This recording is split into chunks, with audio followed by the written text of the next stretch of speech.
10 دينار 10,000. تجارة الجنس مغلقة يوم الجمعة.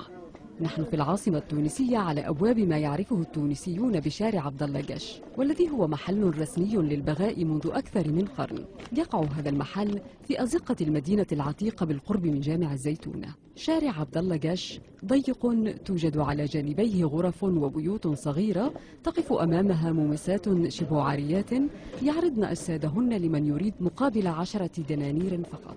مرس جنس تبيع حرة بدني وانا حرة فيه. رخص عنا رخص مومس عمل مومس عادي تبع الداخلية عادي ناخذ رخصة نحب نروح ناخذ رخصة. تبيع الطب والتحليل كل شيء استداء كل شهر والفحوصات كل يوم. هذيك ظروف المعيش صعبة على الأخ. ما عنديش دبلوم ما عنديش قراية ما عندي حتى شيء. هذه مستأجرات أنا نبدا واقفة يدخل واحد. ظاهرة فريدة من نوعها في العالم العربي والإسلامي، حيث ممارسة البغاء هنا قانونية، والمومسات يملكن بطاقات هوية وطنية تقر أن البغاء هو مهنتهن ويدفعن ضرائب للدولة. سابقا كان زقاق عبد الله جش مختبرا يساعد الشباب على التعرف إلى الحياة الجنسية دون أن يصابوا بأمراض جنسية، وأصبح اليوم مكانا يرتاده ذو الجيوب شبه الفارغة. هون أأمن بالقانون وبالأمن ما فما حتى مشكلة، خاطر بالطب في طب جيت تراقبهم وتشوفهم كل شهر كل جمعة